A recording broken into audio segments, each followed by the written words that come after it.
തിരുവനന്തപുരം പറമ്പിക്കോണം അംഗനവാടിയിലെ ടീച്ചറായ പുഷ്പകല അവർ 2.5 വയസ്സുള്ള കുട്ടിയെ മർദ്ദിച്ചതിൻ്റെ പാടുകൾ, അതായത് കൈവിരലുകൾ, നമ്മുടെ കൈകളുടെ പാടുകൾ വരെ ആ കുട്ടിയുടെ ശരീരത്തുണ്ട്. 2.5 വയസ്സ് മാത്രമേ പ്രായമുള്ളൂ. ചിന്തിക്കുക.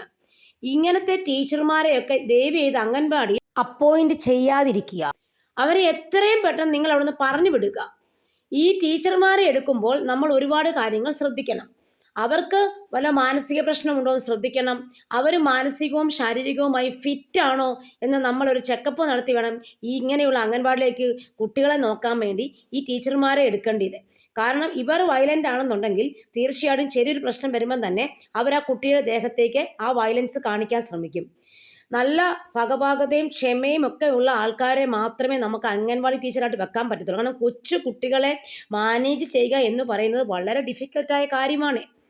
അവർ കാണിക്കുന്ന കുസൃതികളും അവരുടേതായ മറ്റു ബുദ്ധിമുട്ടുകളും ഒക്കെ സഹിക്കാൻ തയ്യാറായ ആൾക്കാർക്ക് മാത്രമേ ഒരു അംഗൻവാടിയിൽ ടീച്ചറായിട്ട് നിൽക്കാനുള്ള യോഗ്യതയുള്ളൂ. കൂടുതലും ഈ അംഗൻവാടിയിലേക്ക് പോകുന്നത് ആരാ? അതായത് ബിലോ പോവർട്ടിയിലുള്ള ആൾക്കാരുടെ മക്കളാണല്ലോ. അപ്പോൾ അവരുടെ അപ്പനും അമ്മയും തന്നെ സാധാരണ ഒന്നെങ്കിൽ തൊഴിലുറപ്പ് പണിക്കോ അല്ലെ മറ്റു കൂലിപ്പണിക്കാകാം, അല്ലെ മറ്റു പറമ്പിലെ പണിക്കാകാം, ഇങ്ങനെ അല്ലെ വേറെ ഏതെങ്കിലും തരത്തിലുള്ള ജോലിക്കൊക്കെ അവർ പോയിട്ടാണ്. അവർക്ക് രണ്ടുപേർക്കും പോയാലേ കുടുംബം മുന്നോട്ട് പോകാൻ പറ്റത്തുള്ളൂ. എന്തെങ്കിലും വരുമാനം കൊണ്ടുവരണ്ടേ. അപ്പം ആ സമയത്ത് പ്രായമാകുന്നതിന് മുമ്പ് തന്നെ കുട്ടികളെ പലരും ഇന്നത്തെ കാലഘട്ടത്തിൽ അംഗൻവാടിയിലേക്ക് അയക്കുന്ന ഒരു പതിവാണ്. അവർ തൻ്റെ സ്വന്തം കുട്ടിയെ ഇങ്ങനൊരു അംഗൻവാടിയിൽ ഒരു ടീച്ചറിൻ്റെ കൈകളിലേക്ക് ഏൽപ്പിച്ചിട്ട് പോകുമ്പോൾ തീർച്ചയായിട്ടും അവർക്ക് വളരെ മനസ്സമാധാനം കിട്ടും. കാരണം അവിടെ എൻ്റെ കുട്ടി സുരക്ഷിതയായിരിക്കും, യാതൊരു തരത്തിലുള്ള പീഡനം ഏൽക്കാനും സാധ്യതയില്ല. നമ്മളിപ്പം വേറെ സ്ഥലങ്ങളിലോ കൊണ്ട് വിടുവാണെങ്കിൽ, വേറൊരു വീടുകളിലോ അല്ലെ ഈ പറഞ്ഞ നമ്മുടെ വീട്ടിൽ തന്നെ നമ്മൾ ഒരാളെ ഏൽപ്പിച്ചൊക്കെ നിർത്തിക്കഴിഞ്ഞാൽ നമുക്ക് ടെൻഷനാകും, അവരെല്ലാം ചെയ്യുമോ എന്നുള്ള ഒരു വേദന ഉണ്ടാവും. ഇതാവുമ്പോൾ ഗവൺമെൻറ്റിൻ്റെ അണ്ടറിലുള്ള ഒരു അംഗൻവാടിയിൽ പോയി കുട്ടിയെ വിടുമ്പോൾ അവരെ വളരെ പീസ്ഫുള്ളായിട്ടായിരിക്കും അതിനെ കൊണ്ടുവിടുന്നതും സന്തോഷത്തോടു കൂടി ആയിരിക്കും അവർ കൊണ്ടുവിട്ടിട്ട് പോകുന്നതും. പക്ഷേ അവർ തിരിച്ചു വരുമ്പോൾ ആ മാതാപിതാക്കളുടെ കുഞ്ഞിനെ ഇങ്ങനെയൊക്കെ സംഭവിക്കുന്നതെങ്കിൽ എന്ത് ഗ്യാരണ്ടിയാണ് നിങ്ങൾ കൊടുക്കുന്നത്? ആരോട് സമാധാനം പറയും? ഇങ്ങനെയാണോ ഉപദ്രവിക്കേണ്ടത്? കൊച്ചു കുട്ടികളെ ഉപദ്രവിക്കാൻ അല്ലെങ്കിൽ മറ്റൊരു മനുഷ്യന് വേറൊരു മനുഷ്യനെ ഉപദ്രവിക്കാനുള്ള യാതൊരു അർഹതയും നമ്മുടെ നാട്ടിലില്ല. അതിനെതിരെ ശക്തമായ നിയമവും വരണം. ഇതിനെ ശക്തമായ കേസെടുക്കണം. ഇവരെ ഒന്ന് വെറുതെ വിടാൻ പാടില്ല. എന്തുകൊണ്ട് ഇവരിങ്ങനെ ചെയ്തു എന്നുള്ളത് നമ്മൾ തിരിച്ചറിയണം. ഇനി ഇതുപോലുള്ള പ്രശ്നങ്ങൾ ഉണ്ടാകാൻ പാടില്ല. എങ്ങനെയായിരിക്കും നമ്മുടെ കൊച്ചുകുട്ടികൾ അംഗൻവാടിയിലേക്ക് അയക്കുന്നത്?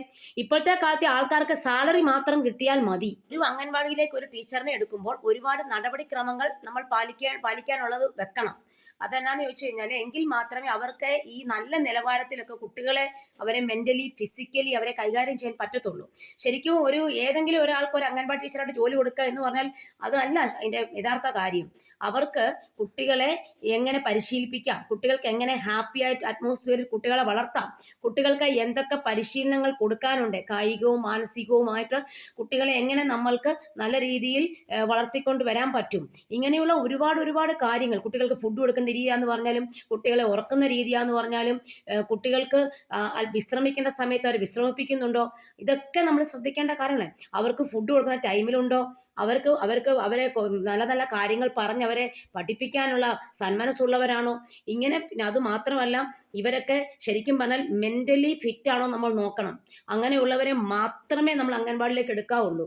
അല്ലാതെ സാധാരണ അക്ഷരം അറിയാവുന്നവരെ മാത്രം എടുത്ത് അംഗൻവാടി വെച്ചിട്ട് ഒരു കാര്യവും ഇല്ല.